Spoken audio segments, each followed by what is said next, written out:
sérieux? Ah ben oui, je suis sérieux. Vous n'avez quand même pas cru la Commission européenne. Vous n'avez pas cru la Commission européenne, monsieur.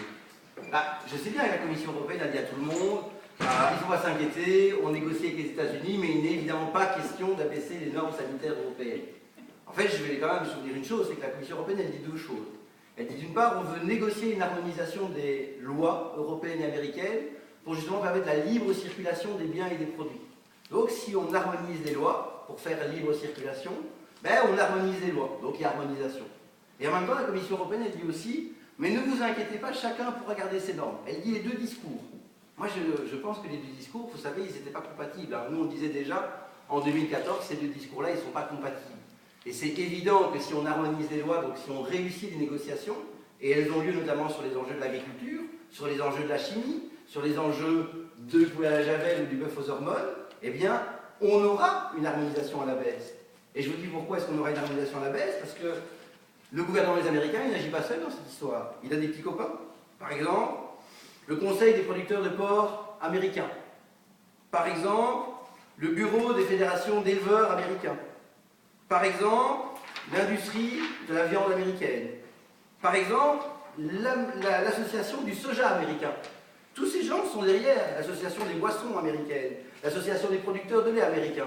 Tous ces gens, ils écrivent régulièrement au gouvernement américain pour dire « Allez-y, négociez avec l'Europe ». Parce que ce marché, il est trop fermé. Il est fermé parce qu'ils ont des normes scientifiques complètement idiotes, qui ne sont même pas scientifiques. Ils ont des normes qui sont du protectionnisme bête et méchant. Et ils refusent justement notre bonne viande aux hormones, notre bon poulet au javel. Et moi, je dis que la Commission européenne, elle nous ment. Elle nous ment quand elle nous dit qu'elle ne va pas baisser les normes. Elle nous ment parce que ces pratiques nous disent justement qu'elle va les baisser les normes. Et donc, quand je dis les pratiques, eh bien, il y a deux types de pratiques.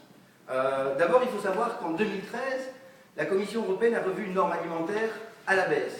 Elle a autorisé qu'on importe du poulet, ou de la viande d'ailleurs, traitée à l'acide lactique. Alors l'acide lactique, ça sert à quoi? Eh bien, ça sert tout simplement à retirer les microbes dans une viande. Mais a priori, si vous faites de l'élevage correct, et si vous avez des normes sanitaires élevées au moment de l'abattage, vous n'avez pas besoin d'antimicrobiens aussi poussés pour retirer les mauvaises choses de la viande.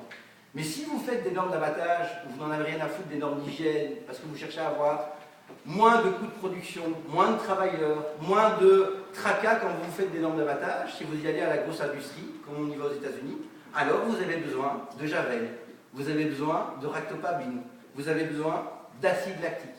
Et la Commission européenne, justement pour faire un petit pas dans la destination des États-Unis, a dit, bah, écoutez, pas de problème, désormais la viande à l'acide lactique, c'est bienvenu chez nous.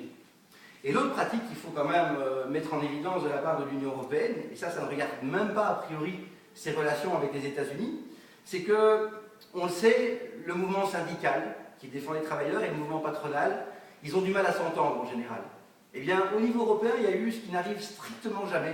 Il y a eu un accord entre le mouvement patronal et le mouvement syndical sur un point essentiel. C'est le fait que les coiffeurs utilisent des tas de produits toxiques, qui créent de l'eczéma, qui créent parfois des cancers aussi. Il y a déjà eu des cas de dédommagement de gens qui travaillent dans les salons de coiffure, qui ont été dédommagés pour l'utilisation de produits trop toxiques, qui ont développé des cancers. Et donc il y a eu un accord patronal-syndical pour dire « Ok, on va un peu réglementer ce secteur pour justement essayer d'éviter les nuisances toxiques au niveau de la profession des coiffeurs. » Eh bien, c'est la Commission européenne qui a dit non, pas question. On va geler provisoirement cet accord. Au nom de quoi? Eh bien, exactement les mêmes arguments qui sont en train d'être développés dans les négociations transatlantiques, c'est on va enlever les législations qui sont inutiles. On va supprimer les obstacles aux échanges qui sont inutiles. On va éliminer la bureaucratie administrative. Eh bien, c'est un accord qui s'appelle l'accord REFIT. Hein, c'est une sorte de fitness européen pour faire maigrir le corps législatif et toutes les lois qui ont les entreprises. Au nom du fitness européen, de cet accord qui s'appelle le programme REFIT, eh bien, on a dit, même s'il y a un accord paritaire sur la défense des coiffeurs, on ne fait pas passer cet accord. Eh bien, je crois que les pratiques de la Commission européenne disent clairement qu'elle a l'intention de négocier à la baisse les normes sanitaires, que si elle arrive à négocier avec les Américains et que si elle arrive à un accord, on ira vers ce genre de bouffe en Europe, on ira vers des acceptations de produits américains, qui en plus vont probablement très fort tenter nos consommateurs, parce que forcément que ça va coûter moins cher. Ça va coûter moins cher en tout cas au prix d'achat. Ça coûtera peut-être plus cher après en termes de soins de santé ou en termes de dépenses pour se guérir si on attrape des maladies. Mais les pratiques de la Commission européenne disent clairement pour l'instant qu'elle tient à aller dans une direction où elle enlève toutes les contraintes aux entreprises, et faire de la bonne bouffe, c'est une contrainte pour beaucoup d'entreprises. Enfin voilà, je ne voudrais pas vous ennuyer, monsieur.